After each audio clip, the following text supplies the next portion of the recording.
Hey there, video review today on this knife. This is the SOG Salute. This is the full-sized Salute. This is somewhat of a budget, large folding knife from SOG. By large, I'm sort of talking about when you think of categories of folding knife. I'll use some examples here. You've got your compact, or subcompact, I would almost suggest, size Dragonfly there. You've got your compact. This is sort of your Leatherman 2.5 inch bladed crater. You've got your sort of regular sized or full sized, say Delica 3-inch blade, and then you've got your large size, which is this SOG, or perhaps the Paramilitary 2 is another good example of a large everyday carry knife. Some people just default straight to hard use, but that's certainly not the case. Just because a knife's large doesn't mean it is for hard use, as I'll speak about soon. So for your 50 Australian dollars, which is what I paid for this, quite good for a SOG knife. SOG knives, in my opinion, are often quite pricey, especially for the materials you get, but $50 for this knife was a good price for the materials you get. You get a blade that is hollow ground, comes very sharp from the factory, and the blade steel is 8CR13 MOV, which is a Chinese steel, and you may now guess correctly this is the Chinese-made knife. You get G10 in your handles, you get stainless steel liners and lockback assembly, and you get a reversible deep carry pocket clip. Yeah. The deployment is by thumb stud, which is movable. As you can see, there's a flathead screwdriver slot just at the top of that side. To unscrew that, and you can slide it up or down to accommodate for opening with different sized hands. So if you find your thumb feels like it needs to be a bit higher up to push, the default position I find is fine. Alrighty, let's get through to a review. So how do I find the blade? The blade comes very sharp. It's a great blade shape. I love that gradual drop point. Makes a nice sharp tip. Very sharp piercing tip actually. The deployment method works very well for me as well. I like the thumb studs, it's fine. The blade has somewhat of a little ricasso or choil there, so you can sharpen the full length. 8CR13 MOV steel, very similar properties to AUS 8. Very easy to sharpen. Takes a very fine edge, a very keen edge. Goes dull about as quick as most sort of mid to low tier blade steels. So you're about as good as sort of your well-treated 420 HC or your AUS 8 or perhaps your VG10s even. This is a stonewash finish, so in my experience this is more likely to rust because stonewash leaves sort of the surface open a bit more than say having a high polish. This knife does come in high polish as well and also in black wash. Also I believe comes with partially serrated blade model. Moving on to the handle and the grip. Well, how do you think that handle looks? From a design point and also from a comfort point. From a design point, I mean, it's definitely a SOG knife. SOG will put their name wherever it fits on a knife. So you've got SOG, SOG, SOG, SOG. They love it. They're very proud of their brand. Of course, some people may find the overall design a little bit garish, and I may be inclined to agree.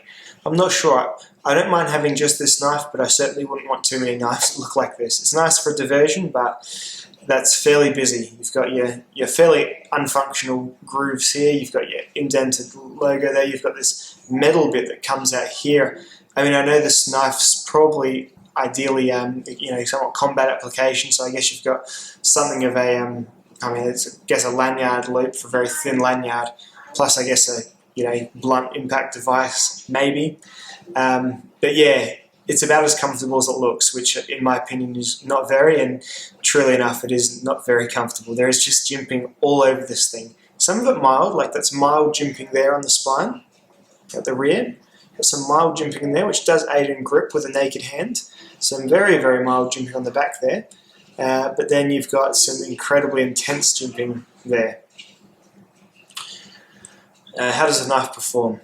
Cardboard, very, very well. Slides through cardboard really well. Hollow ground knives generally will hold very straight lines through cardboard quite effortlessly, even when the blade starts to become less than shaving sharp. Goes through food very well as well. Again, hollow grind, not a bad food grind for a knife. You will find some stick issues when you cut substances like cheese. I shaved up some onions fairly thin with it a couple of times. Didn't do too badly.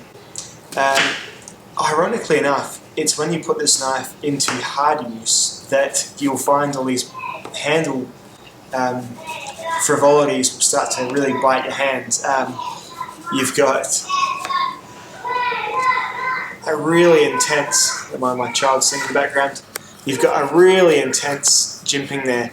I shaved some wood, and when I took my thumb off after a few seconds, just huge dents in there. And again, all this stuff along the back, they truly are all hot spots, and mainly revealed during really hard use. So like this is forcing the knife against sort of less than, easily sliced materials. But they do certainly bring out every hot spot, and there is a few. So not the most comfortable knife in the world. The G10, which is what the handles are made of, isn't rough on its own, but it has so many bits and knocks taken out of it with branding and indentations and such that it does grab plenty of palm and plenty of sort of hand fat. I'm guessing that this knife is probably made for a combat application primarily, or at least sold to the more tactical gentleman, I would suggest. With a glove on, lots of those problems will be mitigated. So therefore, if you're thinking a gloved, hard tactical knife, then yeah, it will probably do everything you need it to do, as long as you're happy to wear gloves. But the minute you start doing any of that hard stuff without, it's going to really hurt your hand. And there's no which way about it. It wasn't a surprise to me because I saw the knife before I bought it. But yeah, wow, it really does dig into your fleshy hands for sure. Pocket clip carry, reversible pocket clip. As I said, you unscrew it, you lift it up, swivel the knife over, put it down again, screw it back in. That's fine. The pocket clip is very, very tight. It gets over a regular pant seam to about there. As I'll show, there's not really much else, much other space to go for a regular pant seam. When I tried on a really thin shirt seam, then you can get it all the way up to the top, so you can get that true deep carry. Of course, you will still have this little knocker or whatever it is sticking out there as well. The lock back. Well, the lock back is good and bad. Lock backs you always pay for it as employment. A lock back, really, really slow. Like you're not going to be flicking this knife open too much at all without a fair bit of.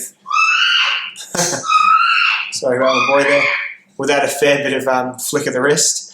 Yeah, I guess the virtue of that is that you get a very strong lock and a very simple to use lock as well.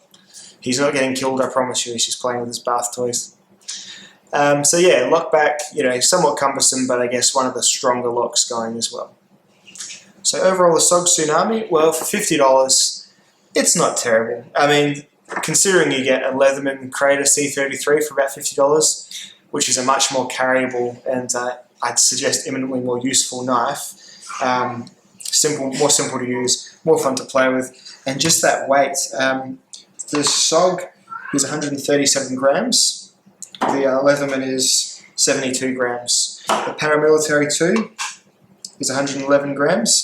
So a much heavier knife than the Paramilitary 2, but less able for hard use due to it needing gloves to actually hold. The Paramilitary 2 fits the hand so, and of course this is a more expensive knife, but even this very knife remade with, say, just nylon and HCR 13, which isn't really a bad idea for Spyderco to do, like a budget Paramilitary 2, all the same stuff just with lesser materials. Anyway, jeez.